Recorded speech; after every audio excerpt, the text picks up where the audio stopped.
Yeah. How did he do that? Well, he wrote numerous letters on how the GBC have no. What was it, Rupa? Have you noticed those letters? Have you read them? No. About no credibility, and they're always. He attacked the GBC? Yeah. That's cool. That's cool. Very cool.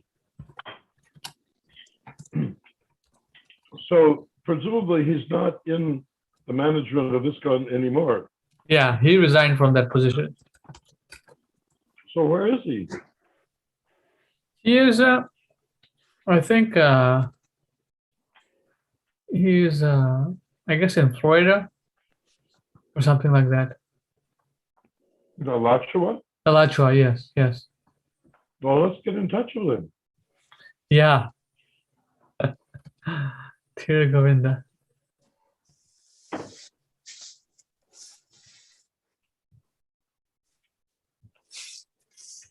So then he came to the conclusion.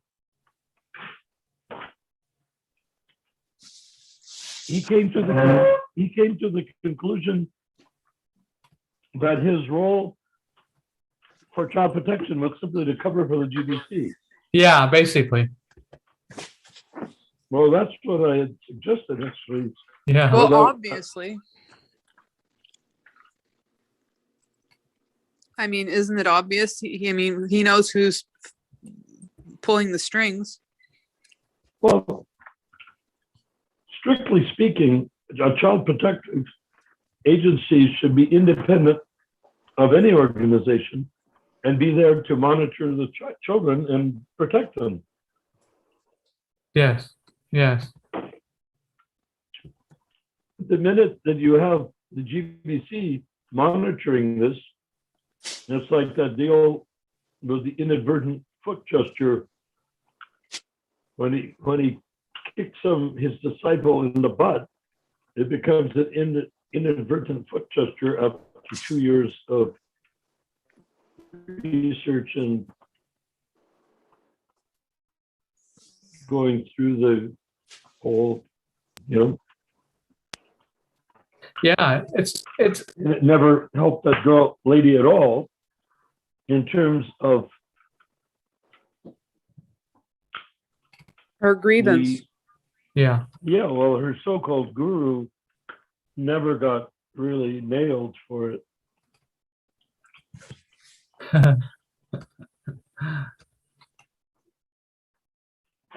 Yeah, this is interesting how the internet is fueling all this, and there's a discrepancy between the so-called unelected GBC men in America and the what is it? The ICC, Iskcon International, no, something. It's not Iskcon Community something.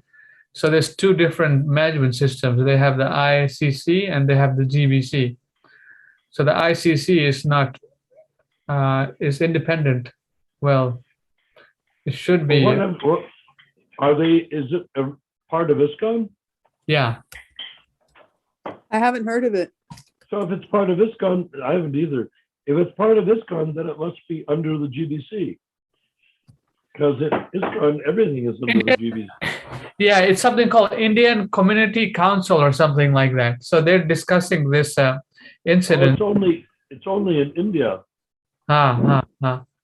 Indian. You said Indian, didn't you? Yeah. Yes. Okay. See, these are the cracks in the texture that we are looking for in order to make our project work. Yeah. So that Indian group, are they sincere or are they also covering up for Iskcon? Well, you can see here, it's called Indian Continental Community ICC Iskcon, International Society for Krishna Consciousness, founder Acharya's Divine Grace A.C. Bhaktivedanta Swami. Yeah, but if they're under the GBC, if they are in Iskcon, then Iskcon's under the GBC, and therefore the GBC is the dictatorial ruler of anything to do with Iskcon. Yeah, yeah, it's pretty. The ICC are trying to have this Swami that was caught doing illicit activities, or they're trying to have him still be a so-called Swami, and I guess that Swami or Guru? Guru and Swami basically, and It's there's a strange lot of because that happened a couple of, at least 20 years ago. yeah more than 20 years ago, 1998 or something. So it's close. Yeah. What happened 20 years ago? Oh, there was some Lokanath Swami. Look enough, yeah. Oh, yeah, he molested that girl. Yeah. So it's a big disconnect. Sort of molested. I mean, it's so hard to say what he actually did. But I mean, he didn't like have sex with her or anything like that. He put his hand in her crotch or something when he was reading from Krishna book to her. So now there's a big disconnect between there are a lot of women that are against this child abuse, all these things. So it's kind of tearing Indian women or women in general? Western women, Western and We Indian. need to get in. We need to get into the middle of that. in the middle of that, right? They The have reason those. why is that the direction of management is exactly what is called for in order to resolve this type of issue. Yeah, that's what I was leading towards. That if the direction of management was implemented, the people could just vote these rascals out. We're like, hey, you got to go. But even more so, the temple presidents are never going to vote against or cover up molestation of kids from their temple, from their congregation. This is where the power of the GBC is. Supposing you have a bunch of women that have, and men and women, families that have children, and you send them off to a Gurukula, the last thing the temple president wants is for anything to happen bad to those children in their community, in their temple. It would destroy the whole thing that they're doing. Then they don't want anything bad to happen to the children, and so if they would go to their elected GBC, which are also temple presidents who also do not want the children molested in their own temples, and they would then take extreme punishment for whoever is molesting the children, if anyone, or at least they should be able to create a protective wall around the children so that the molestation and abuse cannot be hidden. So you see, so that is where Prabhupada created the GBC, to be able to protect children and everyone. But if you have the GBC appointing the people that are molesting the children, then the whole thing is like the Catholic Church, it's a farce.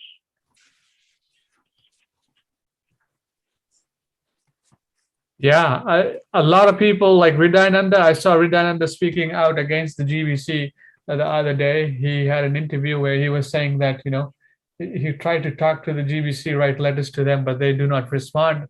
Some of them are just crazy. Hridayananda Swami? Yeah, Hridayananda Swami. Yeah, he said that. Yeah.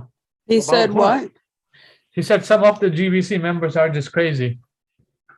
Oh, fine, but what was he writing to them about? No, not writing. He was speaking about this, Iskcon management, how some people. Maybe I can share the video. 1 second. Let me load up the video so we can talk about it. Does this mean that he might be a candidate for the direction of management? It might be. Do you have his contact number? Maybe we can talk to him. Is there a way you can get it? Not really, but it shouldn't be hard to get. Yeah. He's let me see. Remember, I'm his Vartna Pradaksha Guru. Yeah.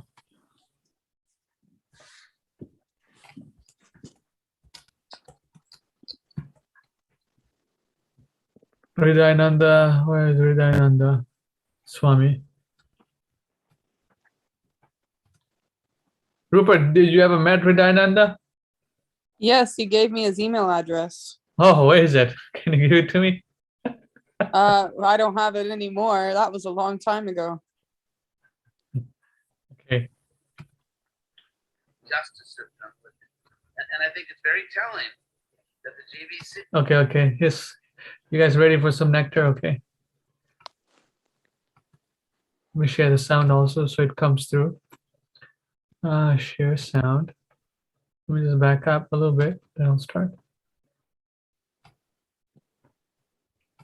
Person who has made a violation or an offense that egregious, asura dharma, and they're continuing to be elevated on the Vyasasan or in the sannyas vesh and being garlanded. People, there's no fine print to sannyas, right? Nobody says, but he's not an official Iskcon guru. He's only allowed to just come take darshan, but he won't give class.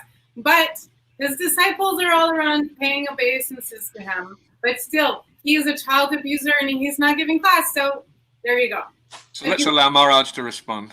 Yeah, but so the point is that that when we see abusers in positions of public trust and power, it continues to harm the victim.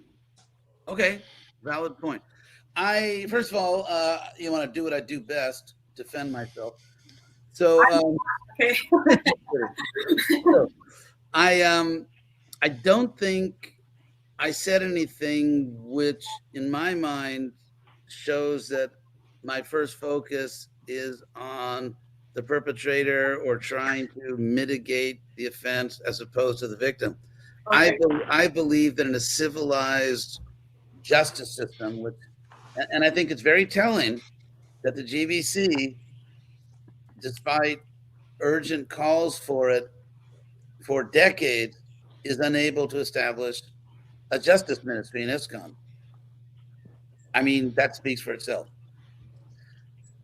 So I only mention the thing of premeditation because you can be totally sympathetic to the victim, but you can actually, there's a line between, let's say, a serious justice system which does give first concern to the victim, and vigilantism. And so I want Iskcon to be a civilized society. Civilized to me doesn't mean let perpetrators go free and ignore the victims. That's not all what I mean. I believe that every aspect of a justice system has to be professional, it has to be intelligent, and it has to make relevant distinctions. To me, it's not a relevant distinction to say that a perpetrator, should not be seriously punished. That's not a relevant distinction. As far as the, I think you made a lot of good points. In my private life, not my public life, I actually, not going to say something really shocking, no, but in my private life, I actually do help a lot of guru coolies. I don't talk about it because my first duty is to protect their privacy, not to, toot my horn, which includes spending a lot of money to put a lot of them through college. And so, in sort of in a discreet way, I do really care very much about it. And it's a little thing. I mean, obviously, other people are doing much more. So I agree with everything you said, really. And talking to you is really helps me. And that's why I want to talk to you, not to win a debate, pleasing as that is, but because I really respect your all day.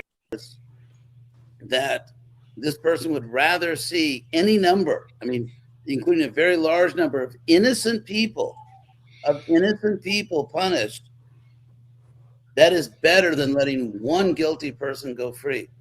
And in terms of abuse, I mean, I think like a simple, basic definition of abuse would be causing significant harm to an innocent person.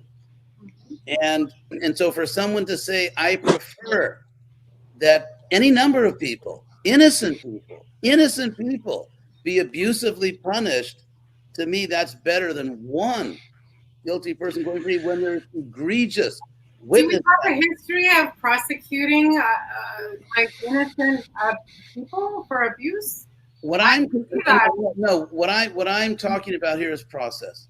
And any civilized society that is not just a vigilante mob or warlord. Okay, so I take exception to this vigilante mob because I have been advocating for child protection, and so I'm not accusing. I'm not a. Oh, let me just clarify. I am not saying that this or that group is a vigilante mob. I'm just putting out.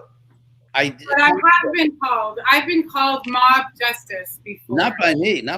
But it doesn't matter. We're talking about the concept, right? So, but if I could just go ahead, you can finish. Let Maharaj finish. Yeah, like the good old days. Yeah, Anyways, this is a long video, Prabhu. So maybe I'll send it to Narayan Prabhu and Rupa Manjari Prabhu. Maybe you guys can watch it if you guys want. Well, there are many points that written on the. Do you notice that he's completely nowhere? Yeah, it's completely nowhere, exactly. Because he's talking about due process. He's talking about, I think it's worth pursuing this a bit. Why don't we just discuss a little bit and then have some more of it? Because he's talking about due process, but due process in any, like in America, United States, in the pre-Biden days at least, due process meant according to the Constitution. And Right. It is also from elected representatives who who are in charge of the government. These guys do not have any control. When they say due process, what are they saying? The GBC should create a due process from what? They are not due process.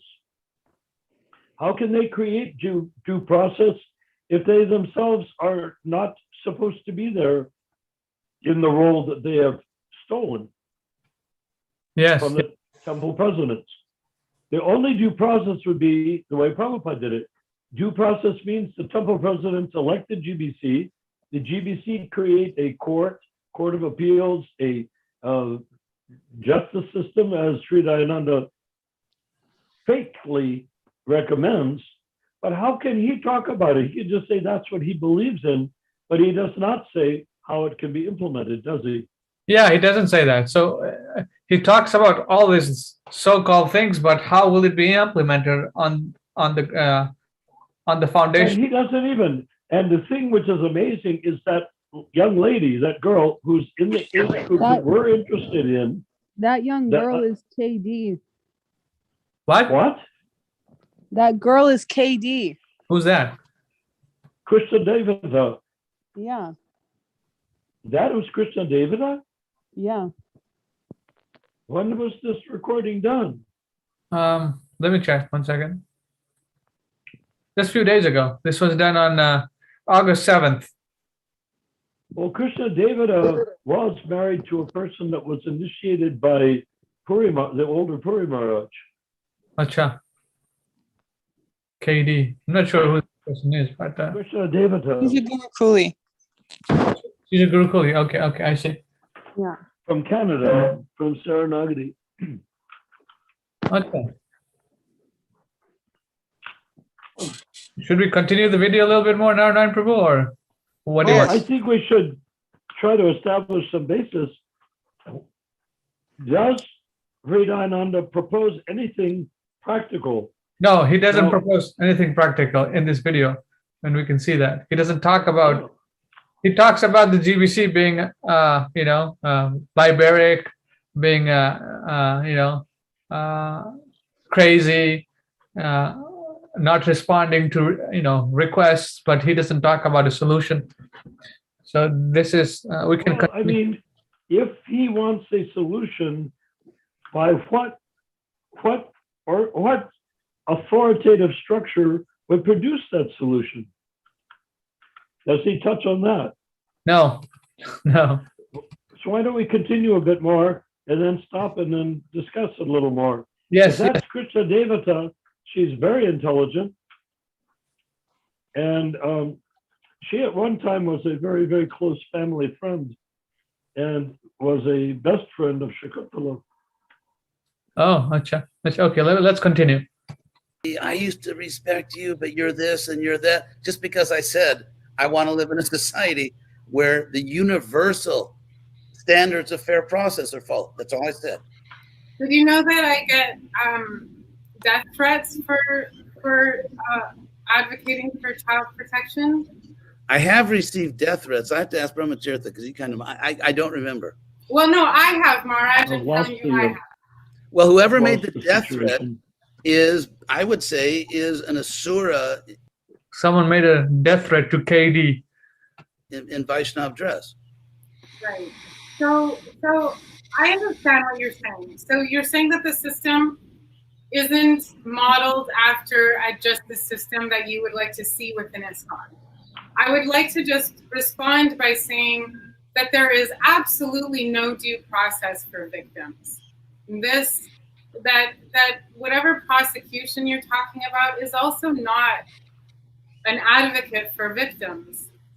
Victims themselves have no advocacy. I could do this for a full-time job. You should do it. I mean, Iskcon should. Well, are you gonna pay me? What's that? I'll put in my nickel. No, really. I think that what I see happening here between us, in addition to a happy reunion, is that I think you are eloquently and powerfully making extremely important points, and I think Iskcon cannot succeed, it can't flourish unless it really pays attention to what you're saying. Mm-hmm. And I am making some other points which some people interpret as, I don't care about the victims. Okay, so I can explain it to you. I understand why you're feeling defensive. I get it. So here's why, okay? Here's why, is that there's practically most abusers are protected by the institution already, especially if they have any position and if they have friends in the GBC. The GBC will always meddle and devalue the work of child protection continuously and consistently, unless it's to cover their reputation. So, although I understand your considerations about due process, I think that the reason is that you were making those points not in a general sense, but it was in relation to a particular case. And that intervention on the case was not welcome, just like any other GBC or sannyasi should stay away. But actually, let me say this. If, let's say, any entity, it could be the ICPO or some other regional CPO, if they follow international standards of civilized societies for justice, if they follow that, then I agree that let them do their job. Okay, so I think that I don't know that there's a disagreement. What I would suggest is that those things are contributed to the ICPO when it's not riding on a case, a high-profile case of consequence. I think it's we all want to see the same thing. We do, absolutely. So if we can. Rupa Manjari Prabhu, Narayan Prabhu, Mahaprabhu, any comments so far? Yeah, let's stop here for a moment. I think they're going around in circles. Well, he certainly is. I know him extremely well. In fact, I brought him into the movement back when he was in college at UC Berkeley. But in 1969.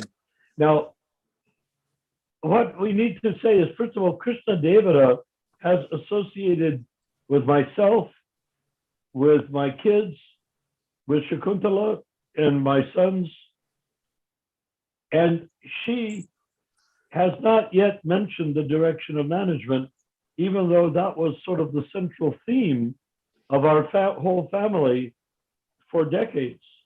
That's interesting. She was in the middle of that. Now, if she's not mentioning the direction of management, then the obvious thing to challenge Sri Dayananda Swami is, oh yeah, your civilized way of doing things. Show me a country that has that system that does not have a representational government. the Catholic Church is famous for trampling on the rights of the members, because if whatever sin or sexual abuse a priest has or is doing can be dissolved instantly with confession and some appropriate penances of some sort. You see? So that's how they avoid it. Now they're running into big trouble, big problems with the Catholic Church, because the Catholic Church realizes they cannot do everything extra legal. You can't break the law of the land and as a group, as a church, as a religion, and then come and forgive the perpetrator without that perpetrator going through the legal system that Hridayananda claims to say ought to be there. But the legal system doesn't exist within the Catholic Church or with the GBC, because the GBC and the Catholic Church operate on a totalitarian basis. And totalitarian means not representational. So where does Hridayananda, who was the agent that actually got Bhavananda reinstated in 1986 as a guru in Mayapur, after professing that he wasn't going to do that? And the whole place had a massive one-day storm that was just like fun, totally amazing storm. And the bull Dharma, the bull was strangled on his rope in the pen. So the actual bull. So and the sacred fire was blown out. Everything inauspicious. Rain was 3 inches thick on the floors of the dwellings of the building, which I happen to have designed with Purport in London. 4 inches on the third floor, fourth floor of the building. The rain was horizontal and filled the rooms up with water. Anyhow, that's the same Hridayananda that we're talking to here. And if he's talking about that civilized society, and he is literally a high IQ person, a genius, how can he come up with such a statement without there being a structure in place to support it? Right?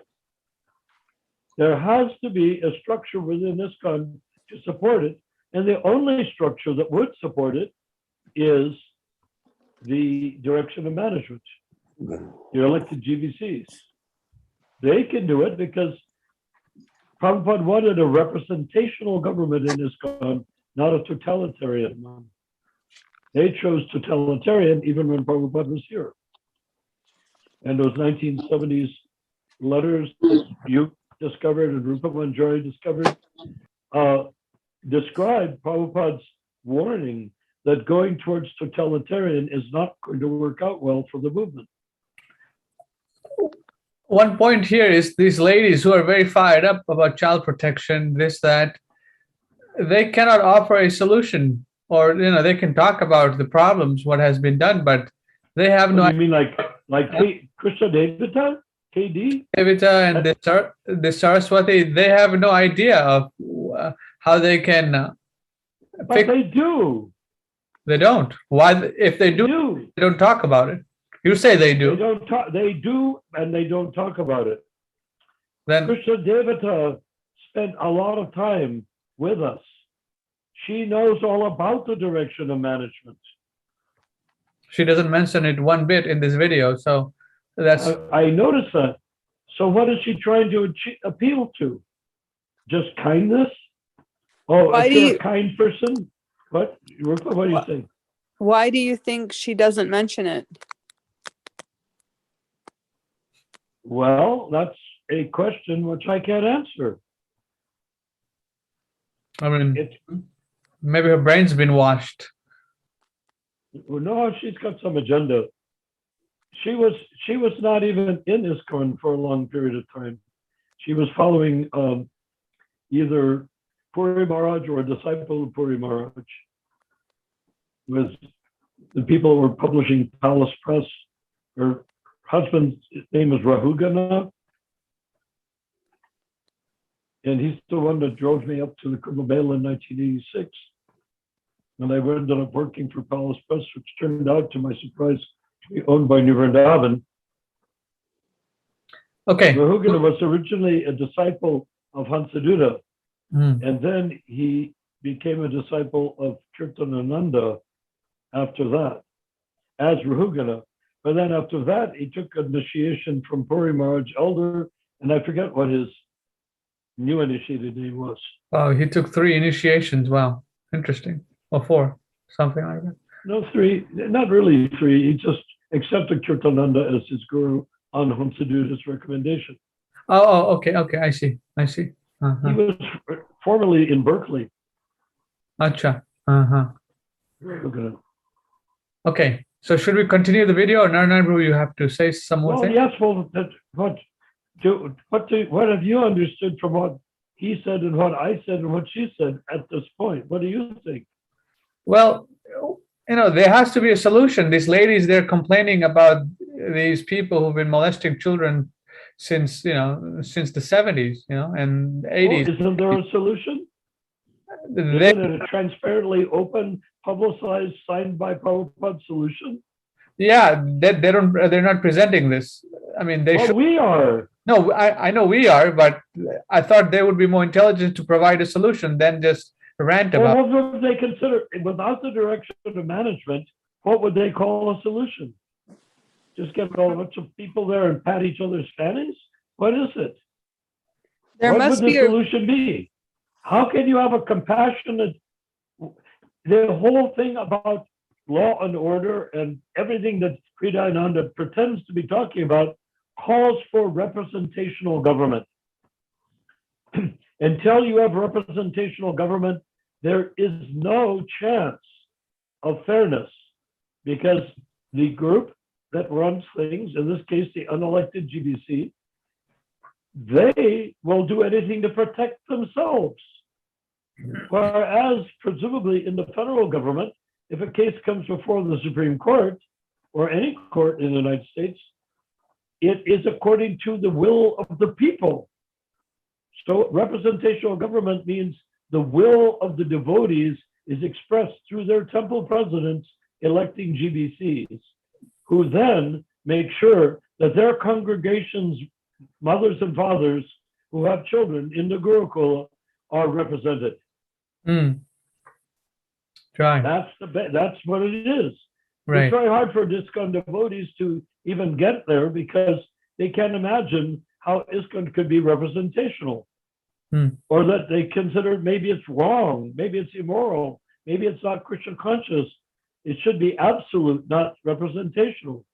But when Prabhupada created the direction of management, he made Iskcon representational, not absolute. Representational means that you elect the people who then can create the court, who can then create the committee, who can then create the legislation. I wonder why she doesn't put forth the direction of management as a solution. Well, that is a very, very big question, considering that she was quite well versed in the direction of management. I mean, anyone who's been around me for decades, as she has, would understand that. Like you been said, my big deal since 1970. Maybe she has some agenda behind the scenes, or I don't know. It makes. Well, it looks as though she's trying to. I don't know what she's trying to do. What is she trying to do? What is she representing to Kriyananda? Something about that Swami who fiddled around with the private parts of a Gurukuli, or not a Gurukuli, but the daughter of one of his disciples. Yeah.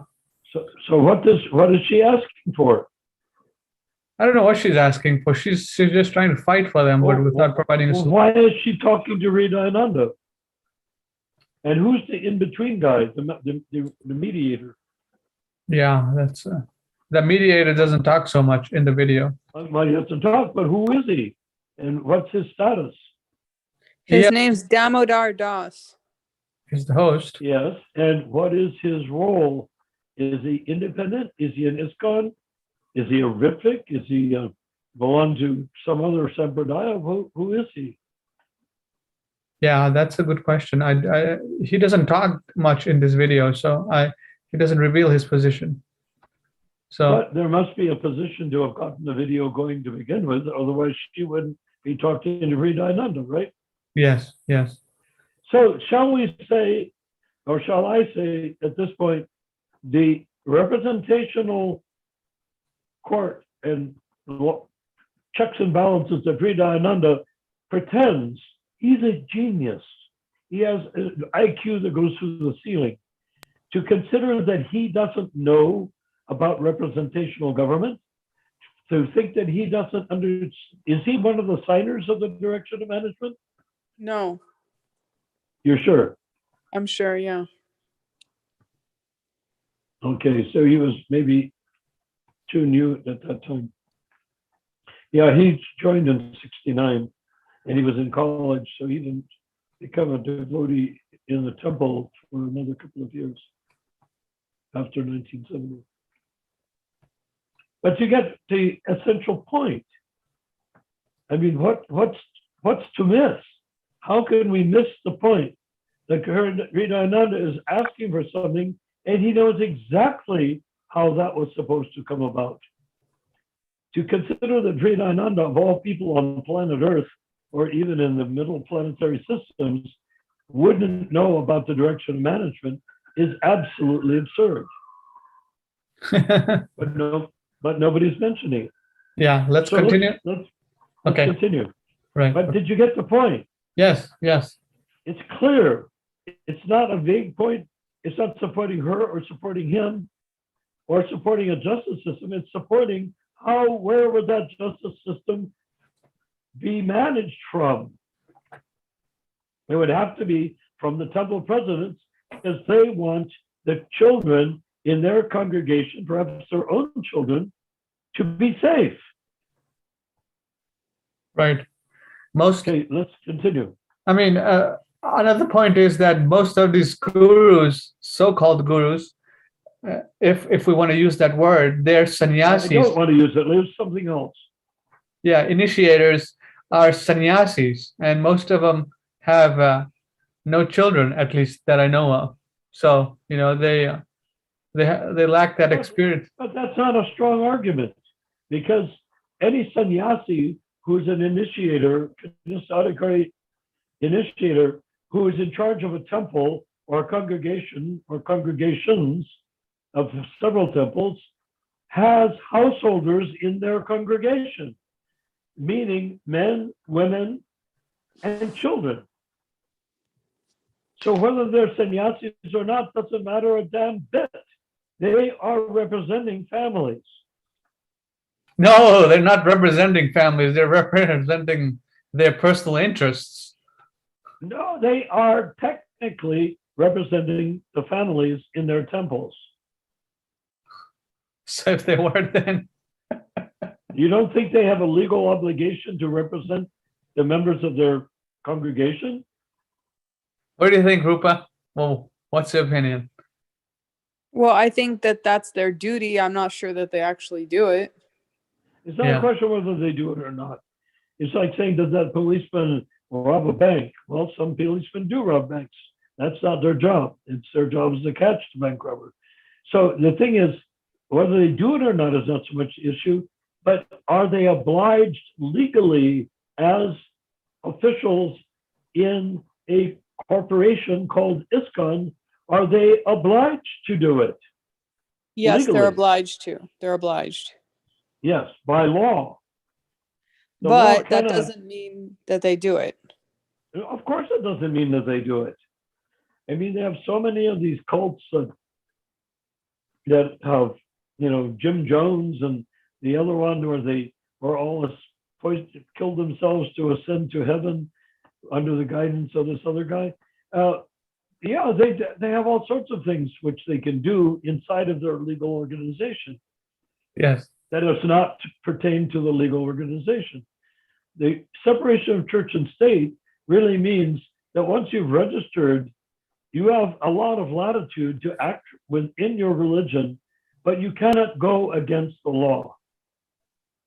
You can't you cannot deprive people of their civil rights, for instance. And poisoning people with flavor aid in Guyana is depriving them of their civil right to live. Anyhow, keep going. Okay, let me share the video one more time. Let's go, and then we'll continue. Okay, where is it? Share screen. To strengthen the judicial process and also create more resources for victims and survivors. We need to just make sure that there's been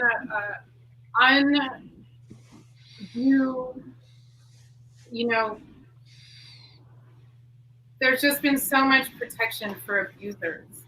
And we'll forgive them. There's so many ways that the abuse is enabled, but through philosophy. Yeah, and that I'm sure.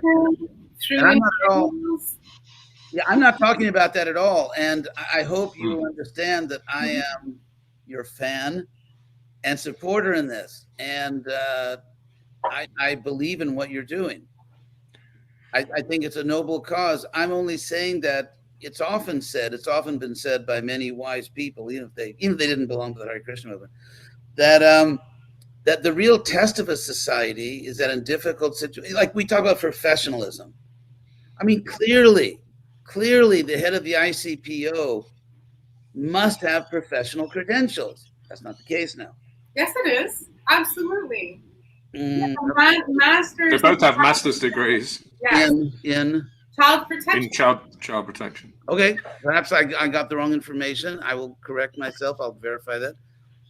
But, and their processes have been certified by experts in the field as being top class. Yeah. Notwithstanding the concerns you have, we were wondering what.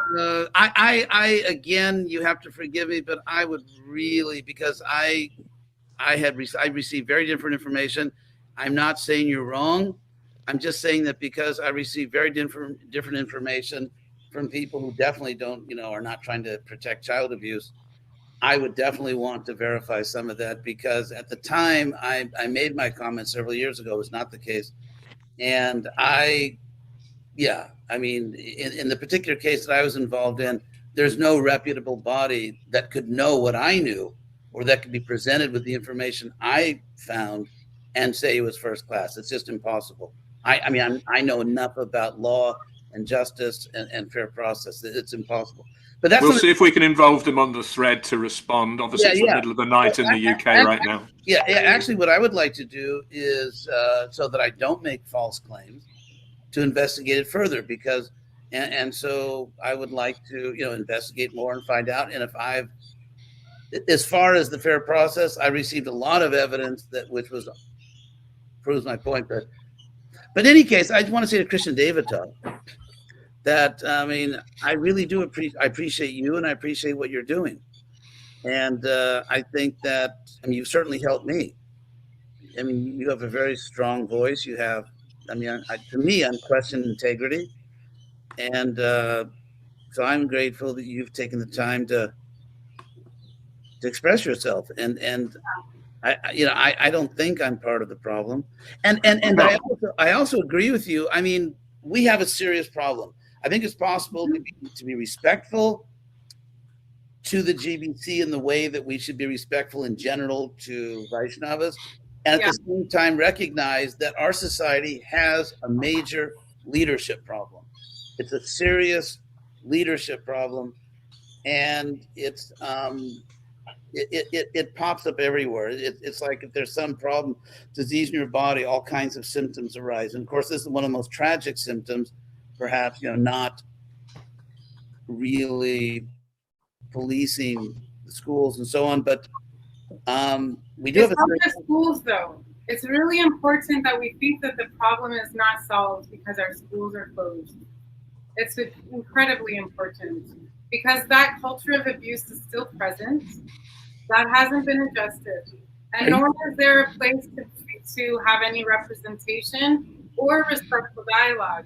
this is very unique, and I always appreciate this opportunity, Maharaj, but this is not something that I get to do. And truthfully, I last year, I approached the GBC regarding Damodar because he was applying to re-enter Iskcon as a guru, even though that was the whole reason he was not an official guru. He's never been kicked out. He was just told because he's beaten so many kids, he can't be a guru. So now he's just been a guru somewhere else while his disciples flourish and marginalize his victims. He still comes in sannyas vesh.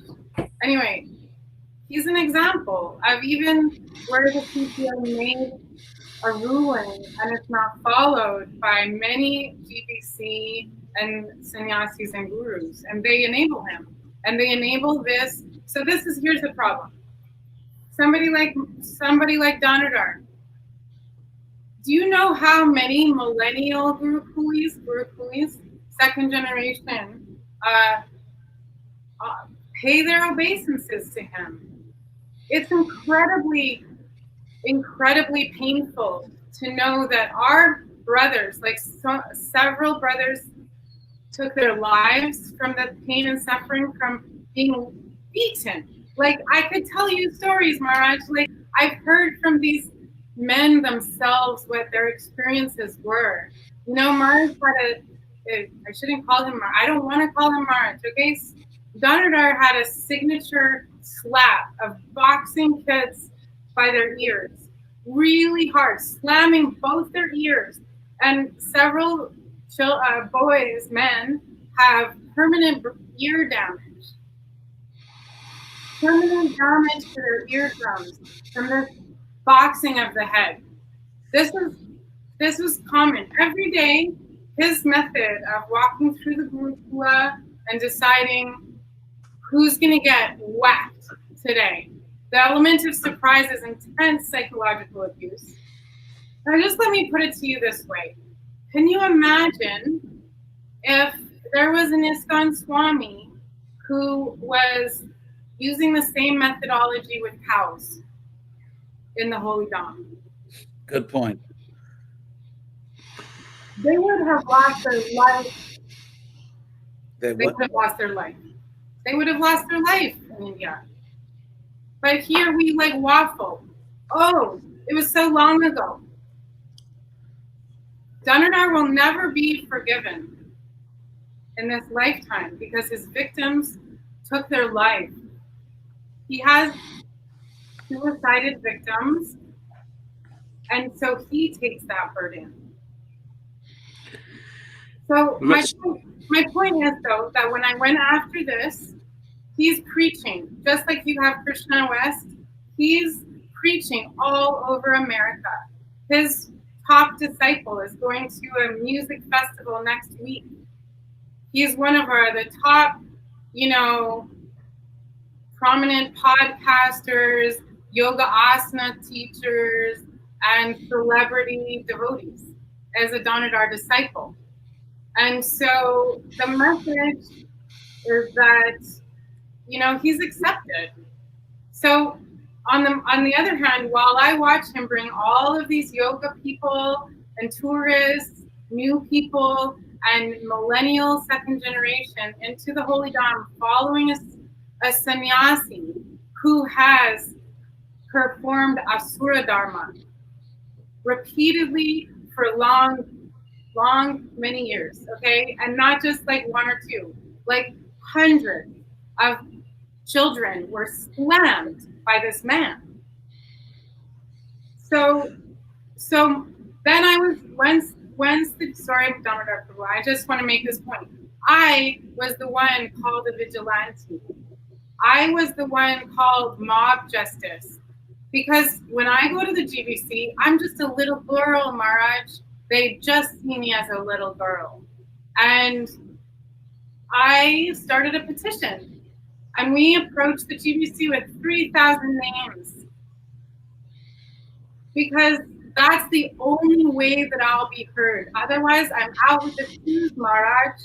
I'm out with the shoes. There's no place for me to be heard and there's no means to advocate for our children and our victims, our brothers and sisters. So I just want to clarify that I was using the word vigilante in a different way. I mean, well, I am. I'll ride, Maharaj. I will. no. What you were doing, I see you as an activist. That's very different than what I meant by vigilante. Okay. Well, Could you elaborate a little on that distinction? Yeah. Vigilante means that, I mean, in the case of the person you mentioned, you know, yes. There are proven offenses. Mhm. Offenses, some of them very grave. I mean, most grave. Yeah. And so therefore, vigilante means, in the sense I'm using it, that you skip the judicial process, and it's like frontier justice, just hanging from the highest tree, and you bypass. But in the case of Danadhara Swami, he did go through a judicial process, and therefore the statements that KD is making, she's not bypassing. The judicial process actually took place. And so what she's demanding is justice. She's demanding that based on proven allegations, that proper measures should be taken. That's not vigilantism. That's, she's fighting for justice. Okay. She understands it. So, Maharaj, the problem though with the case that you were involved So in. I just paused it. Narayan Prabhu, any comments, Prabhu? Yes. Yes, go ahead. Yes. So you can see there's a complete disconnect between Krishna Devata and Hridayananda Maharaj. I would like to mention that Shakuntala and Krishna Devata went to India, couldn't get a train, ended up getting a ride on ox carts over to the Mayapur festival where they spoke. Ripa Manjari, do you remember that diatribe they did against the GBC in Mayapur? Hello? Rupa? Sorry, Hello? I was muted. Yeah, you Right. told me about it. Well, but you've read it, I think. I don't know where I have a copy of it. But they absolutely eviscerated the GBC, and Hridayananda was present there. Now he's saying he's so supportive of her and stuff like that. Where was he back then? He's not supportive of her. And he's just saying that to kiss her butt. He's not actually saying he will do anything at all. No. And he's saying it should kind of, shoulda, coulda, woulda, to quote your dad's style, coulda, shoulda, woulda, done something about it. But he is one of the most powerful members of the GBC. He is. And for him to talk in the third party or to say, I'm a secret admirer of UKD, she went there. And very powerfully, with Shakuntala, very powerfully attacked the GBC, and the people were totally flummoxed. However, it went nowhere because they had no power. They couldn't make it go anywhere. They were appealing to the conscience of people that don't have one. Very powerfully, with Shakuntala. Yes? Yeah. So, and remember, I just reminded you that Hridayananda is the guy that lied about protecting the interests of the temple presidents and not reinstating Bhavananda, and he did reinstate Bhavananda, was the leader in reinstating Bhavananda in 1986. And this other thing occurred in the 90s somewhere, I suppose. Yeah, the early 90s and late 90s, where they went there and spoke heroically to the GBC on these very topics. And Hridayananda is acting as though it never happened. He doesn't say, oh yes, I remember you from then. No, he's not saying that. What I'm saying now is for everybody on the Zoom call, yes, but it's also for everyone who will ever listen to it in the future, because this is where the corruption lies, and it is so deep that even someone pretending to be concerned, I assure you, if they were concerned, they would be speaking very differently than they're speaking right now. He's trying to act like, oh, wow, I didn't know these things were going on.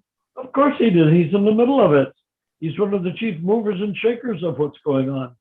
He's one of the people that they depend on to create their horrible anti-human policies. Right. So listening to him is really strange. What I would really think we should do, if we can, is to be ideal to get Krishna Devata onto a Zoom call. I don't know where she's staying right now, but if we could get her onto a Zoom call and have her discussing that very interview. And it would be very good to have that other, what's the other guy's name? Damodar or something? Damodar Das. Yeah, we should talk to him and find out who he is and who he represents. Is he a member of the GBC himself? Is he a Iskcon guy? Or is he on the outside? What is he? And this brings us right around to this group of people that are fighting the corruption within Iskcon as members of the GBC, as under the authority of the GBC. This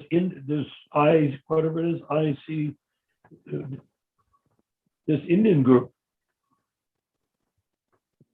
We should get them into dialogue or trialogue or quadrilogue with all of these people and sort out what is actually happening and point out that without the direction of management, there is no solution to any of the issues raised. This is one of our strong things that we have KD, sort of a younger generation. She's less than 40 years old, probably, or maybe about 40 years old. But she is representing something, but we need to talk to her and ask her, KD, what happened to your understanding of the direction of management? What happened to your speech that you and Shakuntala gave to the GBC in Mayapur? Now you're talking to Rita Ananda as though you were never involved at all, and he's acting as though he doesn't even know who you are. Oh, KD, you're a nice girl. If he knows anything about KD, calling her a nice girl would be the opposite of his intent. Because he would see her as a danger, a threat to their platform of absolutist power, their totalitarian state that they are running, falsely claiming that Iskcon has a GBC, whereas Iskcon has something they call a GBC, but they might as well call it something else, because it's not the GBC that Prabhupada created or Bhaktisiddhanta Saraswati Thakur created. Okay? So what I'll do is I'll try to contact these devotees and try to get them talking. So Rupa Manjari Prabhu, you can also, since you... yeah, probably no point in talking to Rita Ananda. No, not Rita Ananda. These... KD, definitely. And this guy, what's his name, Damodar? Yeah, yes. What do you know about him? I don't know anything about her, so I'll find out. What does he represent anyone? I don't know. I'll have to find out. A mediator. He's the seems host. To be very fair-minded and neutral, but what is his real position? Yeah, I don't know. I'll find out. Yeah, this is a wonderful thing that you came up with tonight.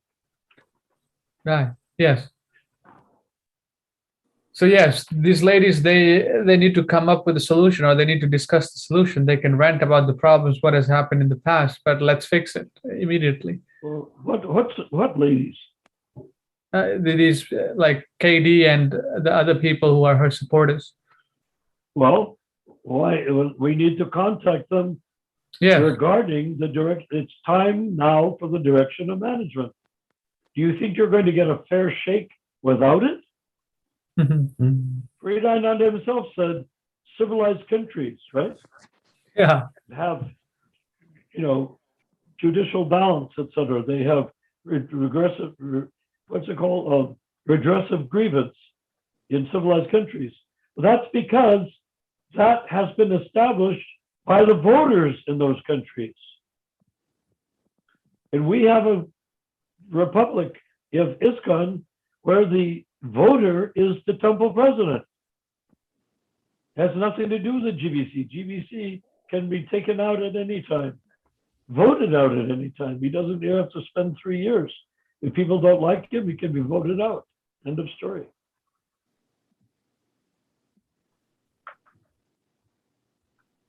So, Ramachandra, where did you get that interesting tape? Hello? Yeah, I'm sorry. No, I know that, but you are, I mean, for me, you're not a target. And Meaning? Why is everybody muted? Except me. Okay, okay. There you go. So, are you interested in watching more Narayan Prabhu, or should we end it here for this video? Oh, we've got another hour of the meeting. Is there another agenda? How many people are on besides the 3 of us or 4 of us? That's about it. Just the 4 of us. Okay, so why not continue? Okay, let's do it. and I'm sure I'm not a target for you. You know, you're a friend who's giving advice, which I'm listening to carefully. So what I want to do is, there's something about the democratization of reality, or in other words, I think it's very dangerous in society. And we've seen that play out in having a extremely dangerous sociopath in the White House, you know, a little while ago. Right. I mean, someone who I thought was an Joe existential Biden, no doubt, right? civilization based on my knowledge of history. Yeah. So at the present time, and I won't go into, I mean, I could, you know, I like this, I could talk for hours about the last few centuries of history, but I'll spare you that. I won't punish you with that. So Another time. another time, yes. But I think it's very important that we have, and this is really gets to Damodar. I mean, this is the point you made in the opening. Oh, let me give you one little anecdote quickly. When I went to Harvard, and when I registered, that was like the old-fashioned way. They had tables set up, and you go there and show your ID, and they give you a welcome package, like this envelope.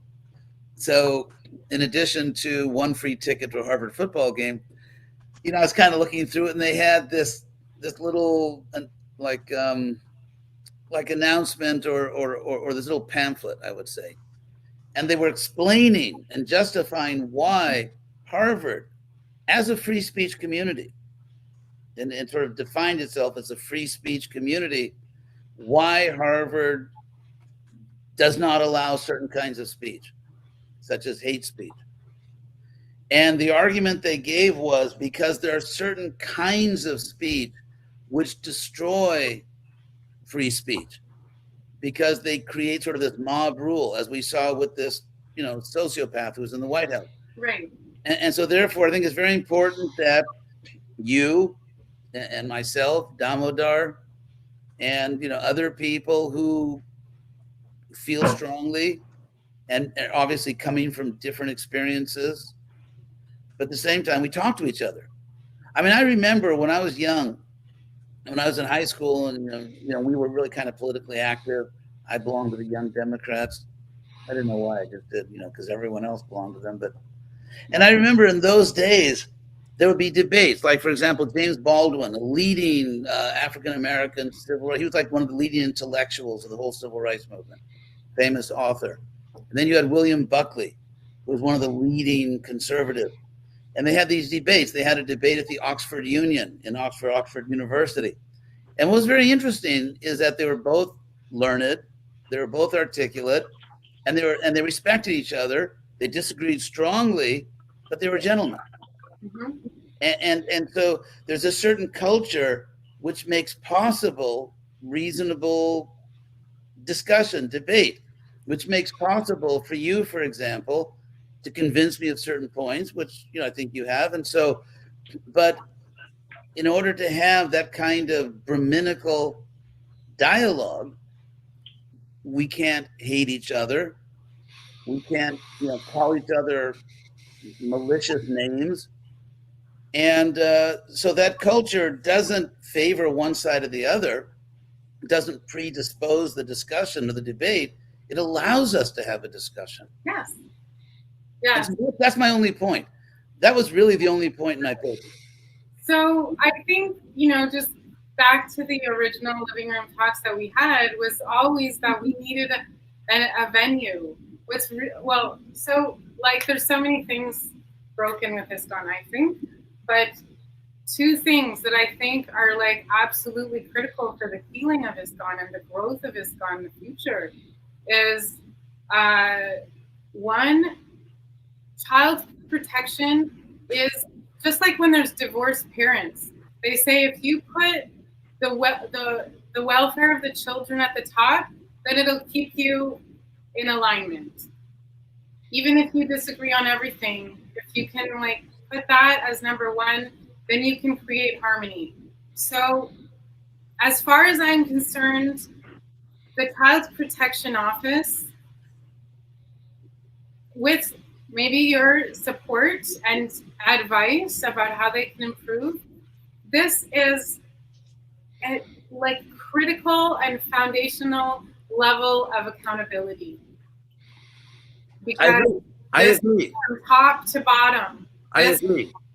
And one thing I wanted to point out is that one of the key distinctions between first world countries and third world countries, and there are various distinctions, but one of them is that typically in third world countries, NGOs are not very strong. It's kind of like warlords and tyrants and corrupt governments.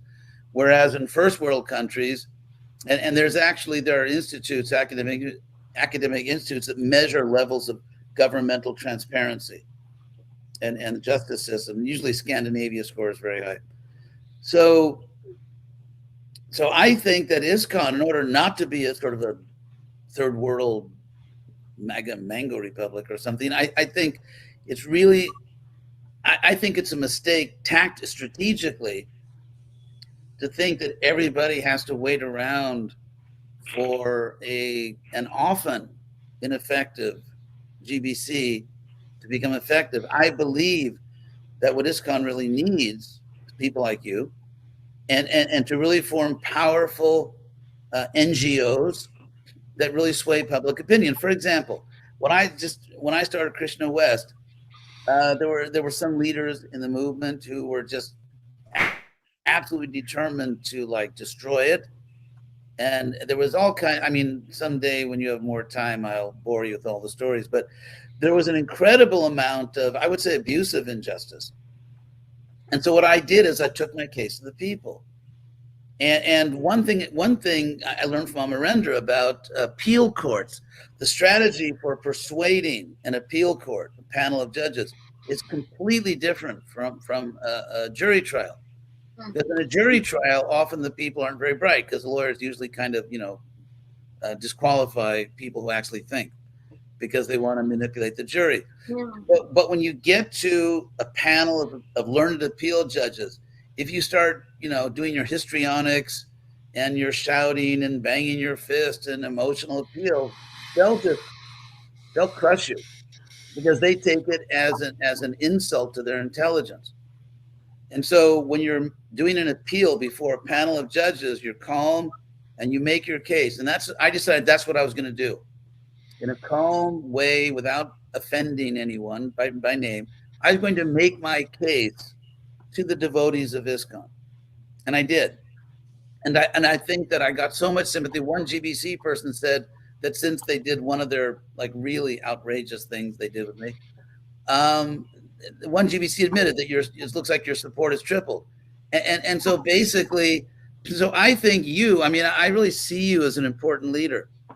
And I think it is possible to create powerful NGOs that don't try to subvert Prabhupada's system. But I think the GBC can only function properly because what we see now is a totally top-down model with very little lateral movement. Mm-hmm. And it's very interesting. When I was doing research on the GBC, I was writing a paper, which I did, a 60-page paper on the lack of justice in Iskcon, which I can send you. And because the GBC in their own rhetoric, they would always say like, sannyasis are under the GBC and the devotees are under and then I looked in the whole database and Prabhupada never used that language. Yeah. And so I believe that the GBCs without powerful NGOs who are loyal and reasonable, but really, crusade for what they believe in. I don't know if we're still Ramachandra, could we stop here for a moment? Really, really fight for what Mark style. I mean, really fight for what they believe in, not as renegades, not as. Yes, go ahead.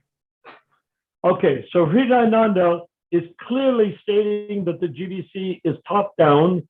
He's looking at NGOs, which is a little peculiar term. NGO means non-government organization, which means a civilian organization, should be there to counteract the GBC and their top-down management. What he does not address is the GBC, by definition, by charter, and by Prabhupada's will and desire, is not top-down. It's bottom-up. It's all of these problems would not exist.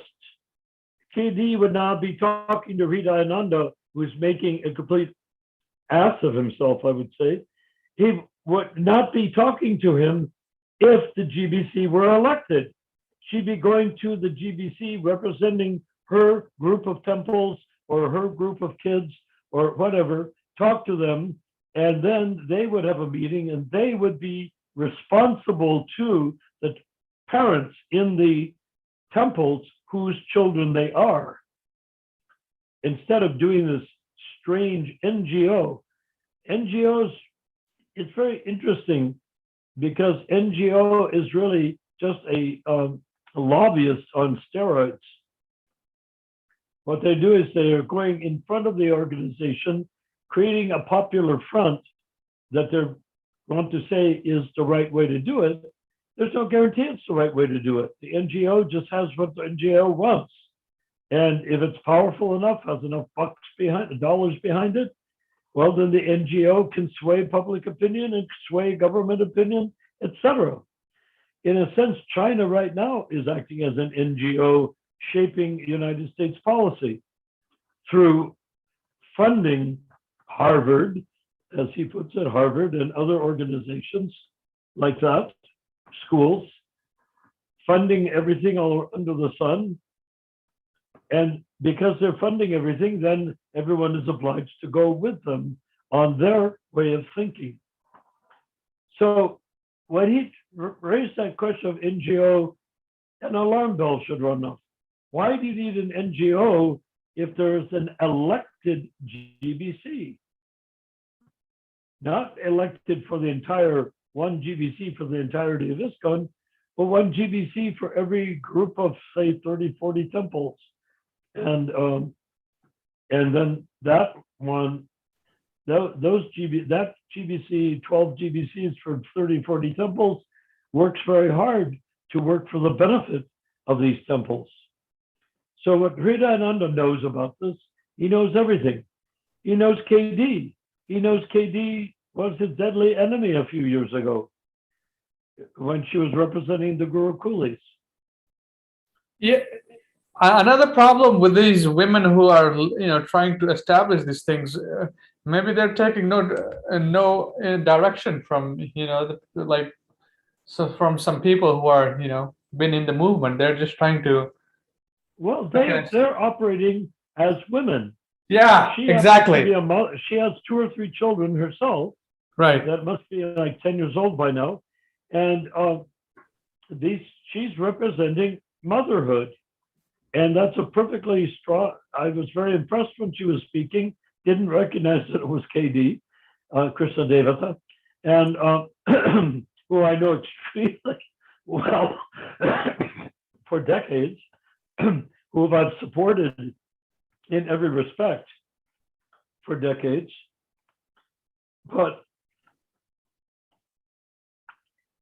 she is not going to get anywhere just speaking from motherhood. She has to be able to go to some elected government official who represents the temple that her children are being raised in. That's what she needs. She needs to go to an elected representative who is representing the temple where her children are and where she and her children are. That is what the GBC is. They are elected representatives. In Iskcon, if you mention elected anything, people will have a heart attack or try to kill you or something like that.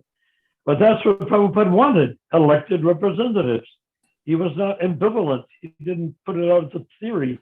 He didn't put it out as a tentative notion. He didn't put it out to see what people thought of it. He said that's the way it must be. And he is the Acharya of the last Acharya of this Sampradaya. And if he said it, that's what it's meant to be. So all of this other stuff is strange, empty talk.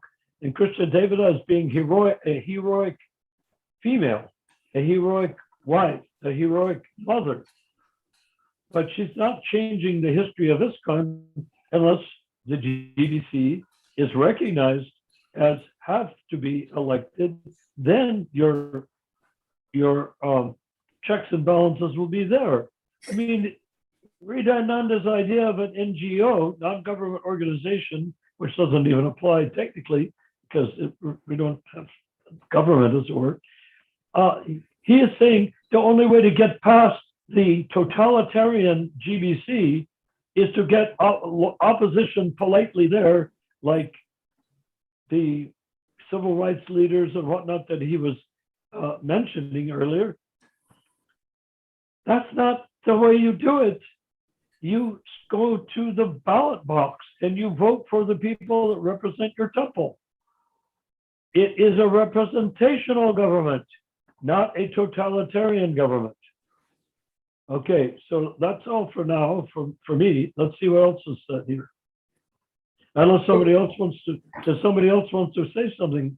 Rupa Manjari, you want to make any comments? Well, I just feel like Hridayananda's a pompous ass. And No, your voice is not clear. Can you speak louder? Or, Can you hear me? yeah, now it's better. I said I think Hridayananda is a pompous ass. And I think KD is just kind of complaining. Yeah. She's complaining. Yeah. And I don't see why they bothered having this discussion in the first place. That's a very good observation. It's just like, I complain about this person, that person without any solution, right? I see where you're going with that. Yes. Yeah, he's obviously not motivated to help her. Yeah. You noticed that. Okay, go ahead. He's just humoring her. And he's flattering her.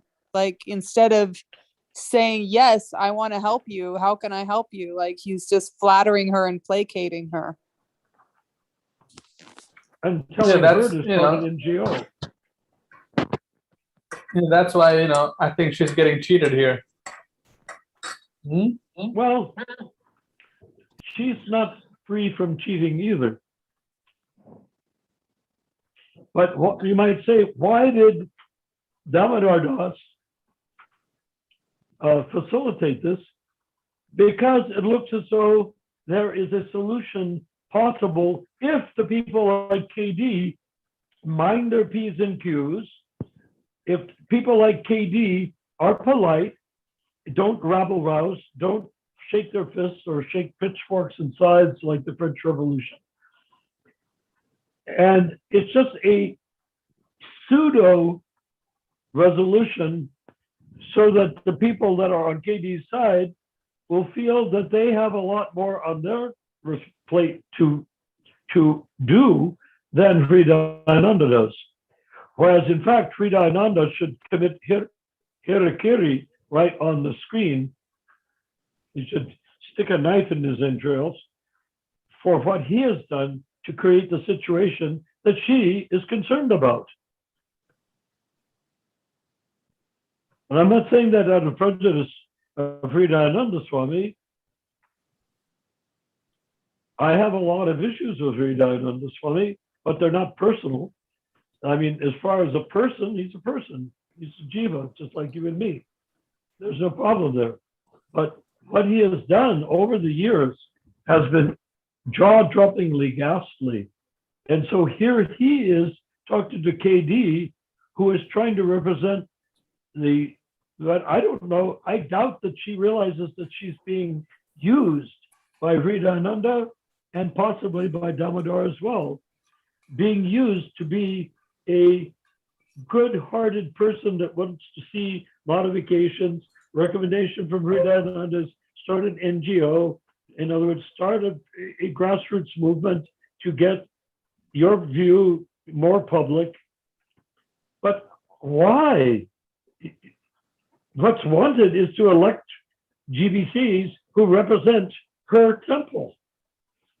So she can go to her GBC that her temple elected and get redress of grievance from that GBC. Not that the GBC is some sort of totalitarian monster that Hridayananda doesn't want to acknowledge, even though he's a GBC. Anyhow, go ahead. So you know my phone's gonna die soon. Your voice is not clear, Rupa.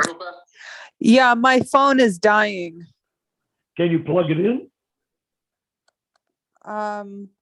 It's a very short cord, so I can't be on the phone and have it plugged in at the same time. Oh, yeah, you can go to so many places, even the 99-cent store or places like that, Best Buy, and get a 10-foot cord. Yeah, that's what I need to get. $3.50 plus tax. Yeah. Or you can go to another place that's I've gotten really good cords from, is from Ross. Okay. You have a Ross nearby. Yeah. And having said all of that, maybe if we're going to be collaborating the next couple of days, maybe I could find one for you, which will save you the trouble. Sounds good. Anyhow, so what do you all think about this conversation? I've certainly offered a strong opinion. I'm the guy that picked up Hridayananda hitchhiking with his little sailor hat on, his little sailor hat on Highway 5 in the roasting heat.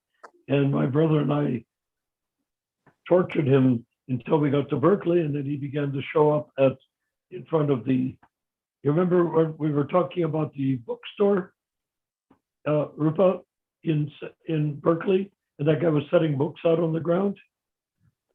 No, I don't remember that. We were standing there. You were standing there.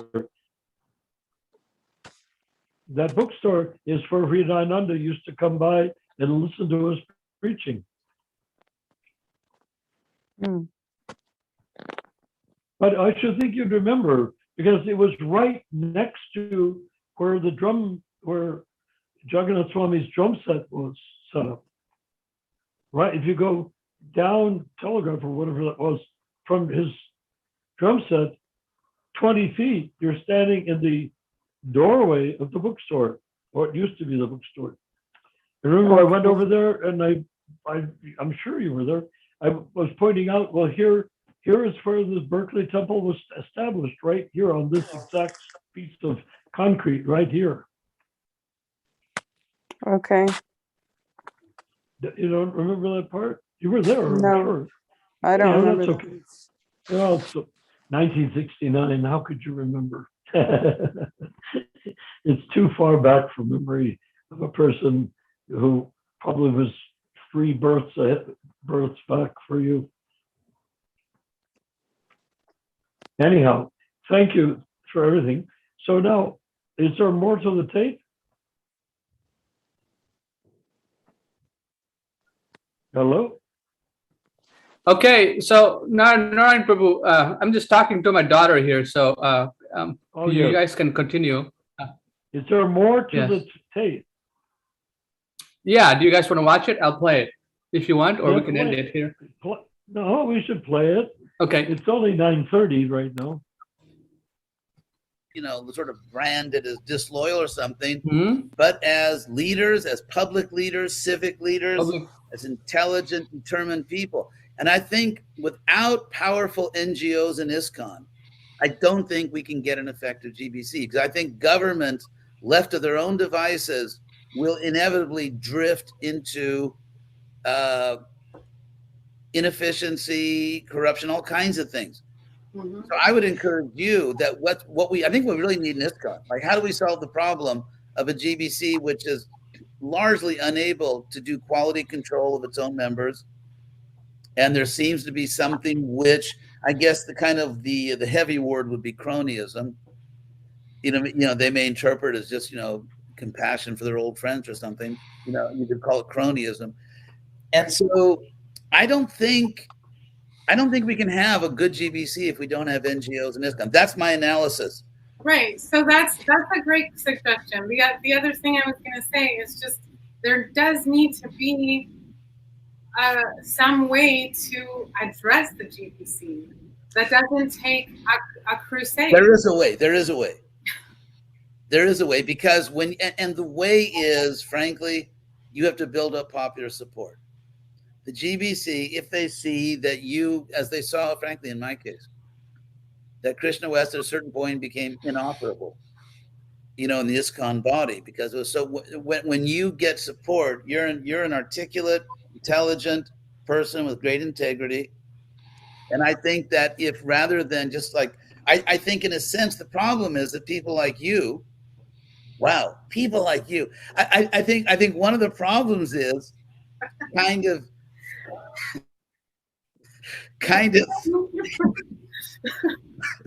I think one of the problems is for you or me to think that, what can we do? The GBC will never get it. I think when the GBC see, when they understand that a lot of people are persuaded by your arguments, a lot of people are behind you, they will do what they need to do in order to keep peace in Iskcon, in order to keep things, proper. We do need to crusade then. What's that? I said then we do need to crusade. Yeah, they will have to negotiate with you. They will have to deal with you. What if there was what if there's just somebody I've trailblazed a place for myself to have a voice, but a lot of people don't have that spirit. And to me, just as a concept, I like the idea of having NGOs affiliated, but to exactly remedy the authoritarian top down, there needs to be some, representation of the people, so to speak, right? What do they say? This one? Here's the church and here's the steeple and here's all the people. So what a mudra. So I'm mindful that we're about 1 hour 45 minutes in, and it must be getting particularly late where you guys are. It's okay for me. Well, I'm just so happy to have this. Let's talk to everybody. Happy to have this reunion with my old friend. Yeah, sorry for socializing. You've been extraordinarily generous, both of you, and speaking with great force and clarity and so on. I'm thinking, though, that maybe it's time that we think about some concluding statements from each of you, and then we'll also cherry pick possibly from the comments section.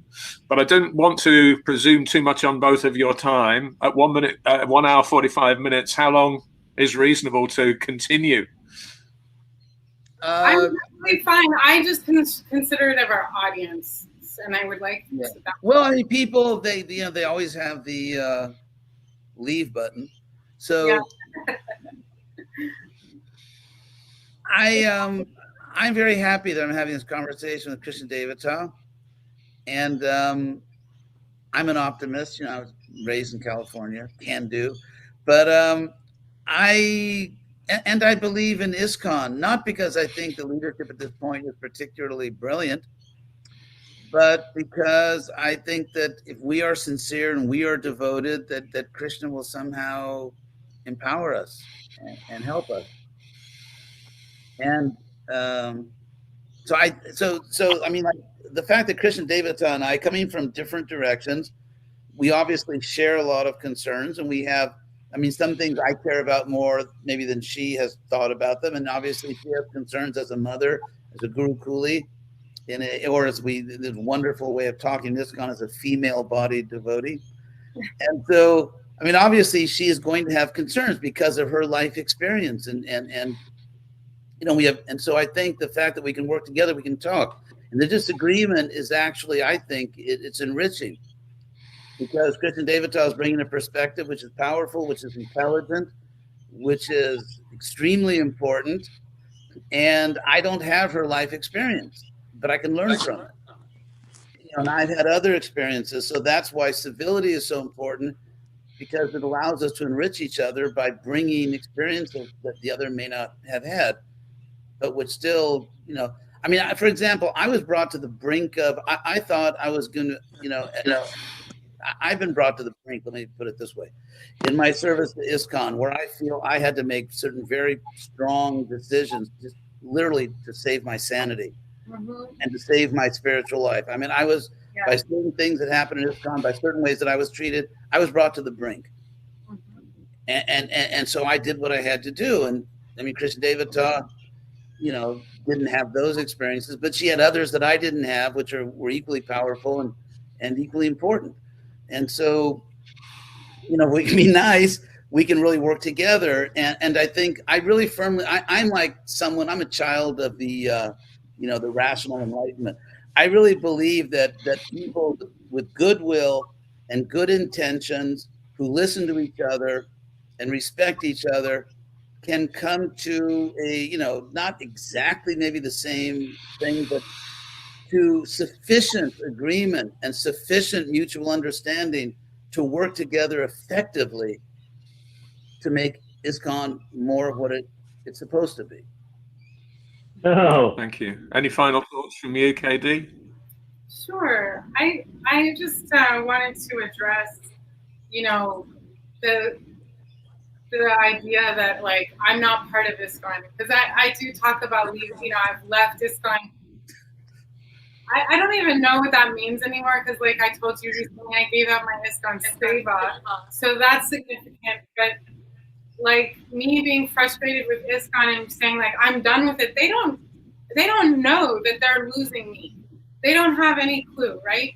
Like, and I've even heard recently like people talking about like dismissing me, like, oh, she's not part of Iskcon.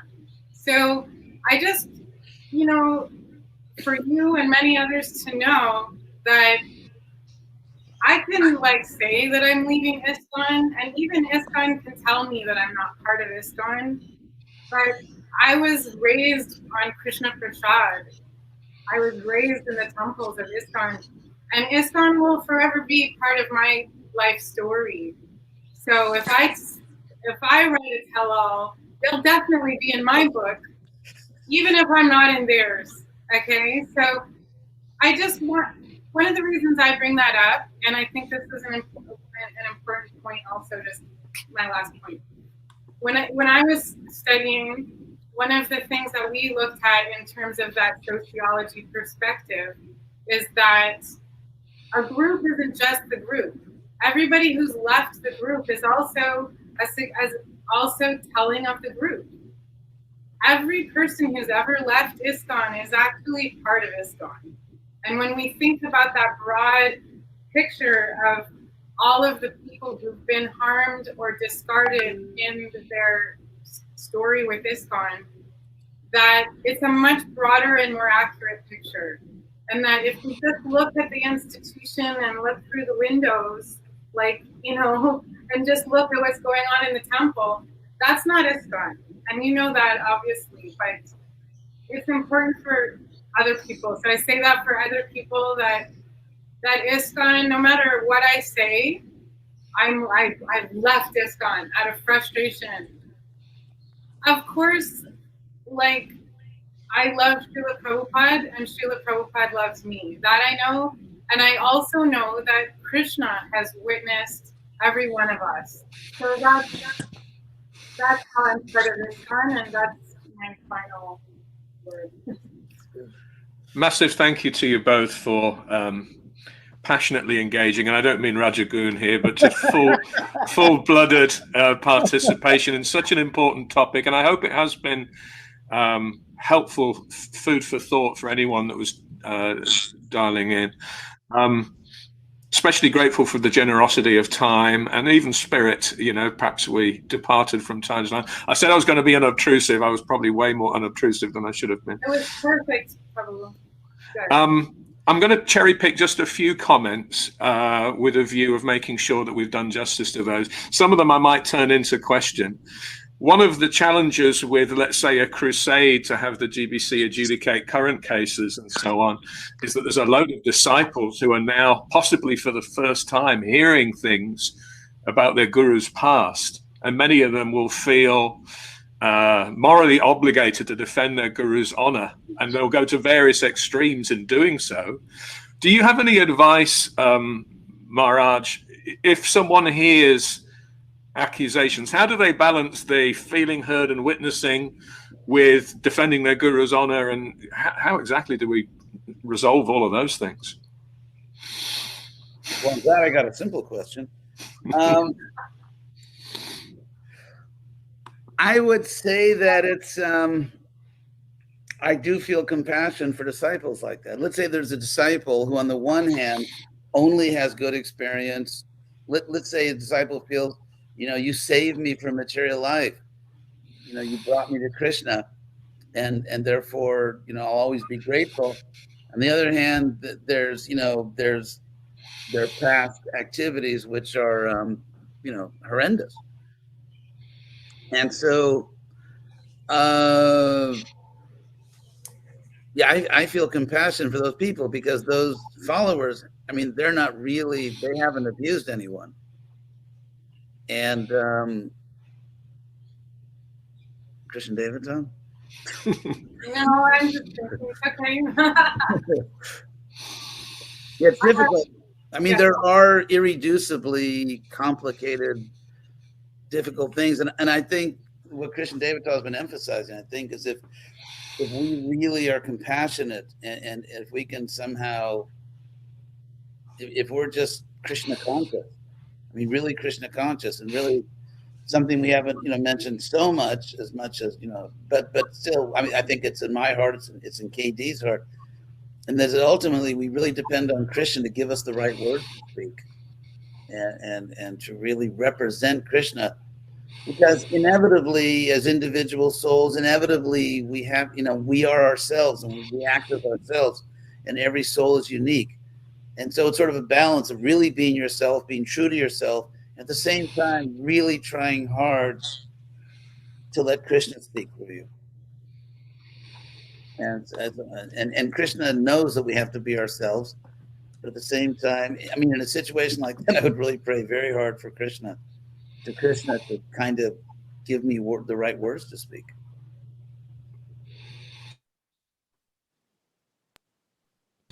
Did you want to add anything to that, KD?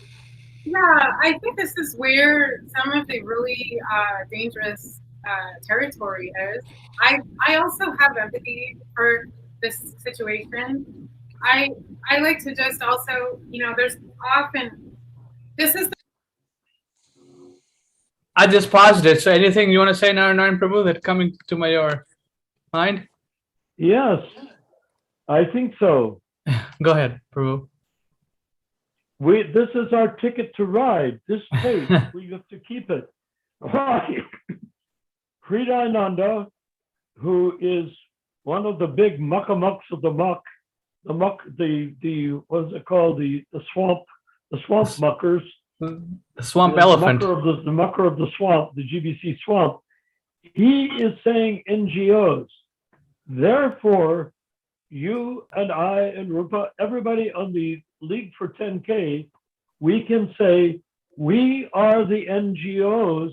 We're creating the NGO of restoring righteousness to the Krishna consciousness movement, accountability to the GBC, electability to the GBC, and protection to the congregational members who elect the GBC. That is our NGO position. And who is our guru? Hridayananda Swami. He's leading us in NGOs. That's his idea. I think NGO, by contextually in this situation, NGO is absolutely BS. But It is because totally. the solution, it's not the solution. The solution is to elect the GBC. But if we take it, his advice, well, here you have this immutable, unmovable GBC that can't be moved and has no feelings.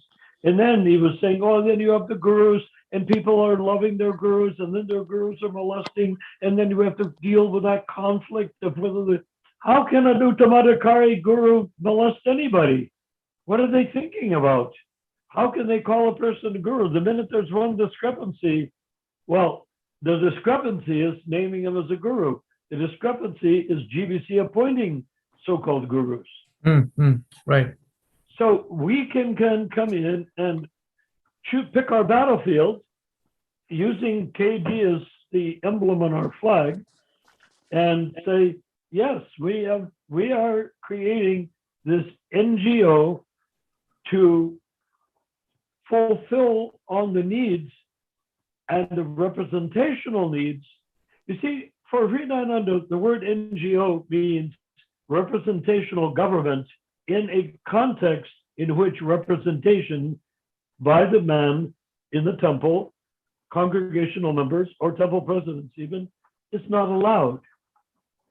The GBC does not allow for self-representation.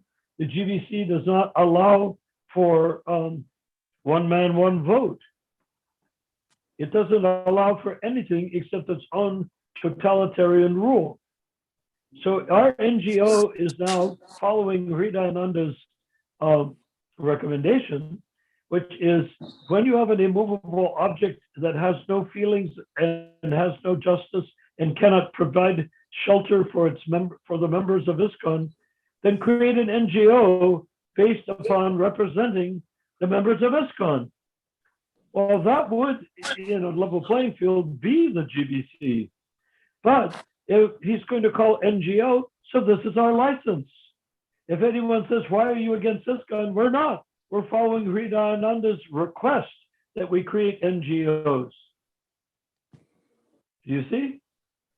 Anytime like this week, this coming week, and up till Saturday, or if we meet with anybody in temples or people that are temple presidents or GBCs, we will use that word. Hridayananda has enjoined us to create NGOs.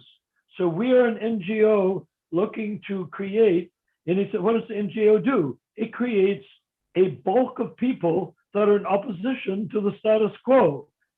And the way Hridayananda looks at it is they do it peacefully without shaking their fist, without saying Black Lives Matter or burning down businesses or government buildings. No, that the NGO, the NGO creates a loyal, what would you call it? A loyal, there's a term for it, loyal opposition to the status quo. So we can say we are NGO, we have a loyal opposition to the GBC because the GBC is not elected. We are gathering people to be members of our NGO on Hridayananda's order. We are creating this NGO to require that GBCs be elected. Now, is there anyone on this Zoom call that doesn't think that's a good idea? It's a good idea. What do you think, Ramachandra? Well, it's pretty interesting, the whole thing, how they're working, their mindset and the whole deal. Can we adopt, if people accuse us of being against Iskcon, against gurus, say no, we're following, Hridayananda said we should create NGOs. We're an NGO. We represent a point of view. For instance, we represent the point of view that the way to solve these problems is to have an elected GBC. Where did we get that idea? I don't know. It just seems like a good idea. Oh, Prabhupada said it? Oh, it's an even better idea. What do you think of that, Ramachandra? Because if we're going for it, you're the leader of it. So I want to make sure that you like it before you become voted in as the leader of something. Do you see it as 100% like success rate idea? Yeah, it's an excellent idea. Do you really believe that? Yes, yes, yes. Because So that means that if supposing we meet with the members of Iskcon this coming week, you were saying, well, they want to know where we're coming from. Oh, yes, we are coming from, you could look at us as being an NGO. What is that? Oh, ask Hridayananda Swami. He's the one that introduced that idea. NGO means a polite voice of opposition to certain things that are occurring that we want to see changes, and those changes are being produced by popular demand. Remember, Ramachandra, all along we've been talking about how this will all occur by popular demand. And we don't need to use NGO. We don't have to do anything like that. But since it's been handed to us on a platter, do you see any reason not to use it? we should use everything that has been given to us on a platter. Yeah, NGO, Hridayananda. Who's the leader of who's the leader of this concept? Oh, Hridayananda. What are they going to say? Him? He's not a member of Iskcon. He's a Ritwik. He's against us. They can think all of those things, which they do. But can you imagine having us saying we're following Hridayananda's instruction? Yeah, exactly. And we're not being sarcastic. We mean it.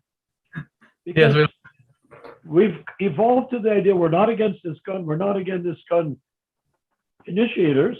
We just are perplexed as to how a person who is not an Uttamadhikari can then try to be, and look at all those problems they're having. Hridayananda was busy trying to say, well, there's so many people having good experiences with this guru, and he molests some people on the other side. I mean, that's not an Uttamadhikari. That's not a guru. There is no guru who can do that.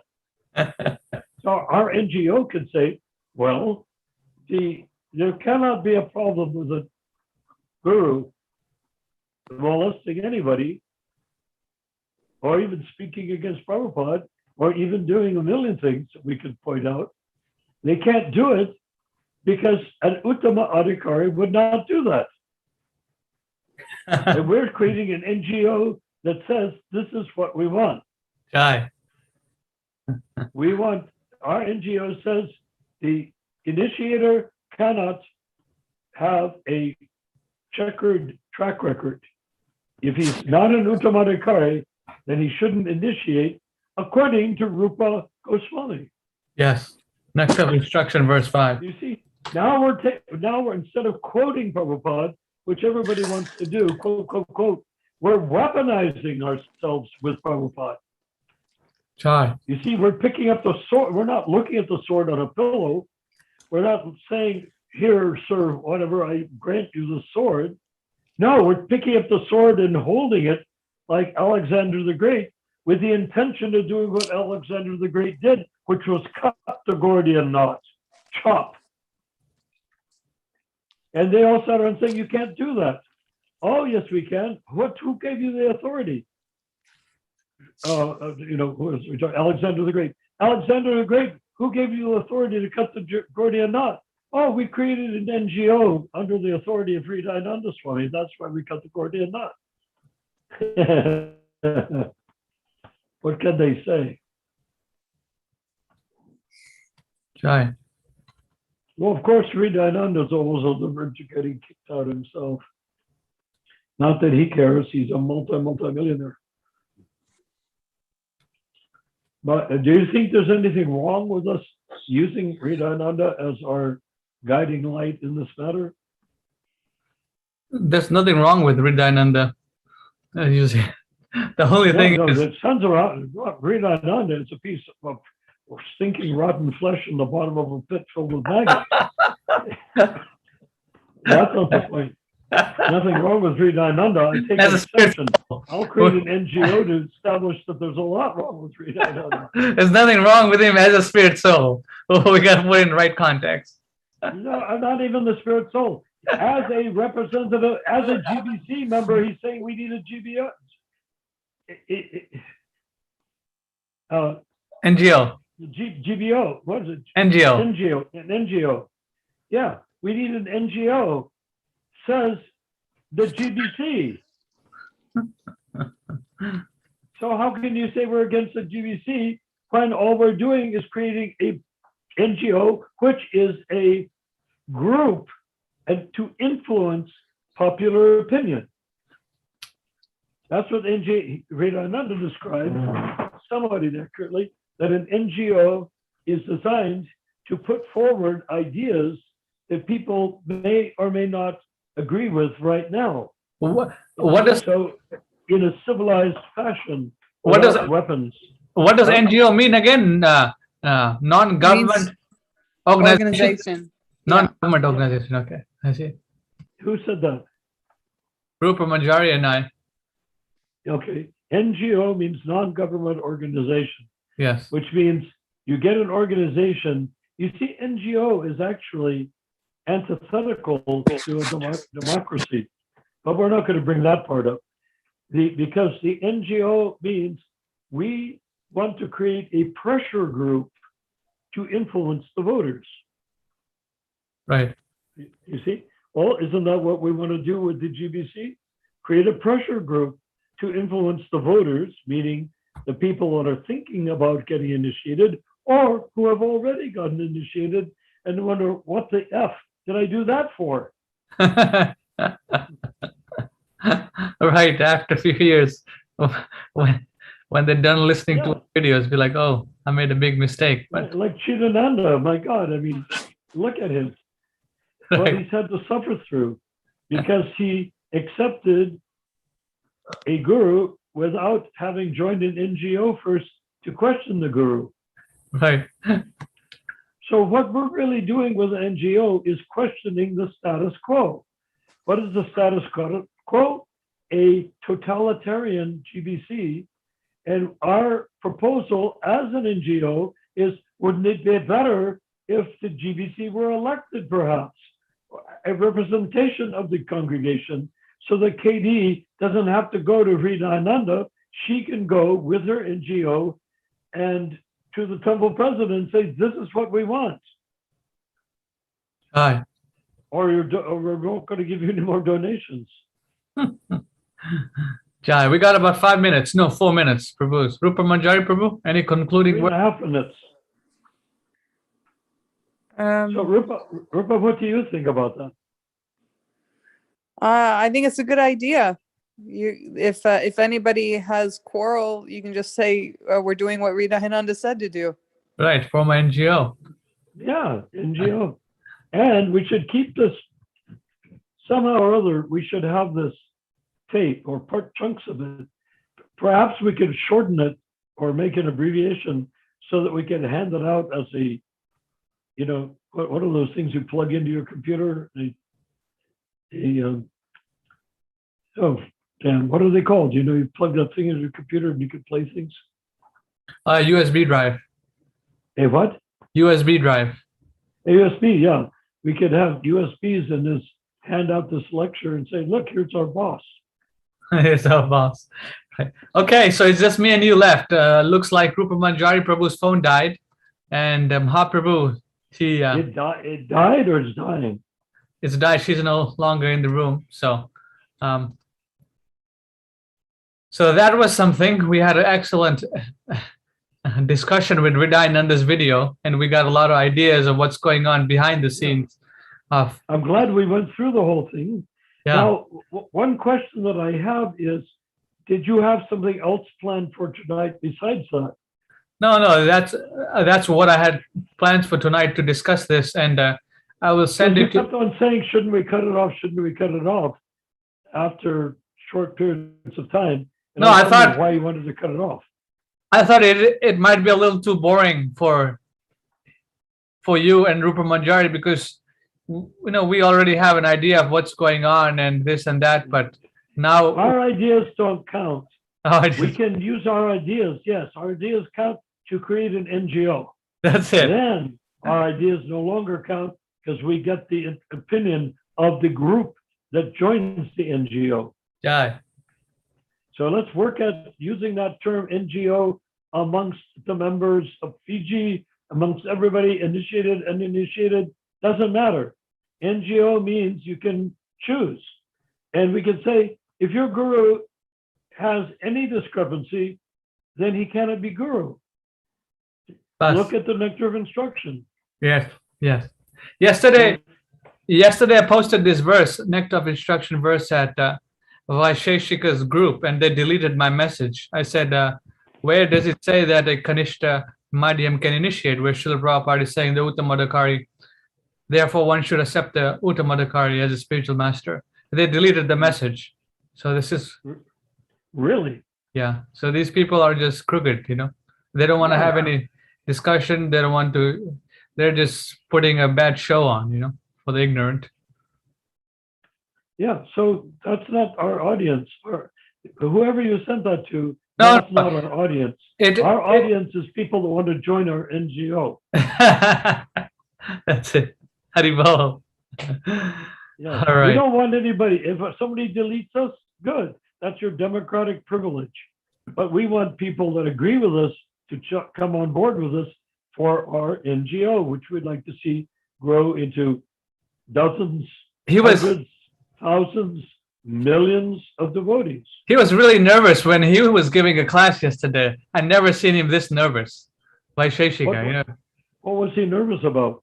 No, he was nervous about something. I guess he's realized that he's not a bona fide spiritual master, Uttamadhikari. He knows that already. I mean, they've just excused themselves. Yeah. Like each other. He was just like, I can sense his energy. It's like the mafia. Right. I mean, you have this guy is a killer who kills people, the other guy's a killer who kills people.